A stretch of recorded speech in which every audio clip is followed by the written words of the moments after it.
Кешеден бері әлеуметтік желіде соңғы қоңыраудағы гүл жарысы хит болып жатыр.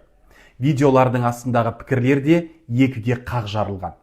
Бұл тақырыпқа жоламай-ақ үндемей өтіп кетейінші деп ойлағанмын. Бірақ қоғамды құратын біз, құртатын да біз. Егер әрқайсымыз үндемей жүре беретін болсақ, оның зардабын біз көрмесек те, ертеңгі күні бала шағамыз, немере шөберелеріміз көреді. Сондықтан қоғамдағы, айналамыздағы болып жатқан оқиғаларға, құбылыстарға бей-жай қарамауымыз керек. Осы жерде мен де жеке пікірімді айтқым келеді. Бұл дұрыс емес.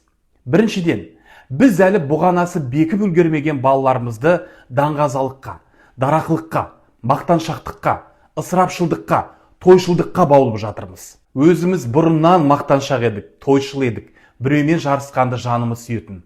Енді балаларымызды да соған үйретіп жатырмыз. Одан да баламызды білімге, ілім іздеуге неге үйретпеске. Екіншіден, осы жарыс кімге керек? Кедейдің қасында дүниең мен байлығың туралы. Науқастың алдында деніңнің саулығы мен қуатың жайлы сөз қозғама деген сөз бар. 70-80 мың теңгенің гүлін алуға кез келген ата-ананың қалтасы көтермейді. Мұндай жағдайда баласы қатардан қалмасын деп қарызға кіруге мәжбүр. Жағдайы төмен отбасылардың балалары, әсіресе гүл алмаған қыздар, психологиялық соққы алуы әбден мүмкін. Ал психологиялық соққы деген ол оңай емес. Тіпті әлеуметтік желіде гүл алуға ата-анамның жағдайы жоқ деп шырылдап жылаған балалардың видеосы да тарап кетті.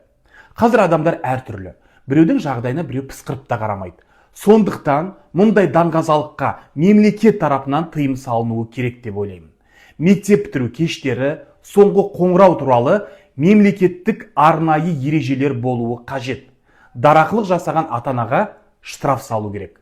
Бұл мәселені депутаттар мен оқу ағарту министрі Жұлдыз Сүлейменова заңмен реттеуі қажет деп ойлаймын.